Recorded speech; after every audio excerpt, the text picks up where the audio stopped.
বিগত রকিবউদ্দিন কমিশনের ব্যর্থতা কাটিয়ে ওঠায় নতুন নির্বাচন কমিশনের প্রধান চ্যালেঞ্জ। সুশাসনের জন্য নাগরিক সুজন আয়োজিত এক আলোচনা সভায় নির্বাচন কমিশনের সাবেক সদস্য ও বিশিষ্টজনেরা এমন অভিমত দেন।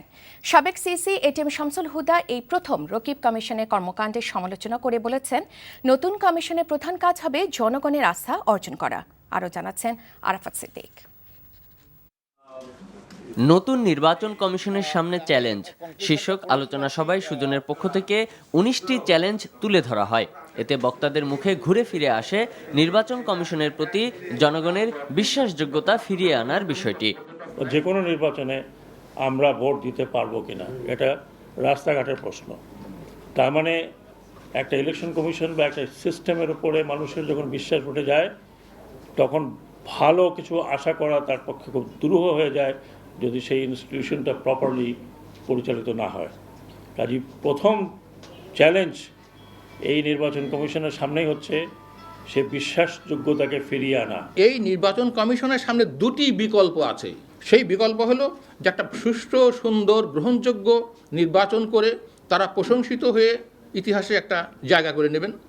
আর দ্বিতীয় বিকল্পটি হলো যে তারা অগ্রহণযোগ্য নির্বাচন করে ইতিহাসের কাছে কলঙ্কিত হবেন। তারা সফল না হলে তারা যেমন দায়ী হবে, ঠিক তেমনিভাবে দায়ী হবে সরকার এবং যে অনুসন্ধান কমিটি তাদেরকে খুঁজে বের করেছেন। আমি বিশ্বাস করি না 4 জন লোক, 5 জন লোক বা 3 জন লোকের পক্ষে সমস্ত প্রতিকূলতাকে ঘুরিয়ে দিয়ে একটা সুষ্ঠু নির্বাচন করা সম্ভব।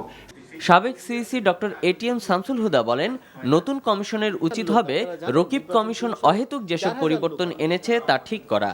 এ সময় তিনি বিগত কমিশনের কর্মকাণ্ড যেমন নির্বাচন কমিশনের নাম পরিবর্তন, ইভিএম চলমান না রাখা ও ইসি কর্মকর্তাদের নিয়োগ সংক্রান্ত বিধানের পরিবর্তনের সমালোচনা করেন।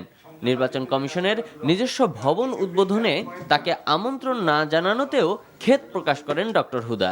কথা বলেন তিনি কমিশনের সীমাবদ্ধতা নিয়ে। ঢাল তরোয়াল লাগবে, নিধিরাম সর্দার হতে গেলে নিজস্ব কর্মী বাহিনী লাগবে।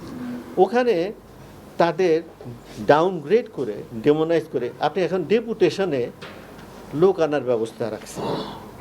ইভেন ডিস্ট্রিক্ট ইলেকশন অফিসারও ডেপুটেশনে আনা যাবে, যেটা কোনো মতেই গ্রহণযোগ্য নয়। এইগুলিকে বাতিল করতে হবে, বাতিল করে আগের অবস্থায় ফিরে যেতে হবে। আপনার আমার আর এক প্রেডিসেসর আবু হেনা সাহেব, কেন উনি রিজাইন করে গেলেন শেষ মুহূর্তে? কারণ একজন রিটার্নিং অফিসার ঠিকমতো কাজ করে নাই, কিন্তু উনি যখন দেখলেন যে উনি তার কিছুই করতে পারবেন না, out of frustration he quit, he left the job. টাঙ্গাইলে একটা বাই ইলেকশনের ব্যাপার ছিল। নতুন কমিশনের প্রতি পরামর্শও ছিল তার।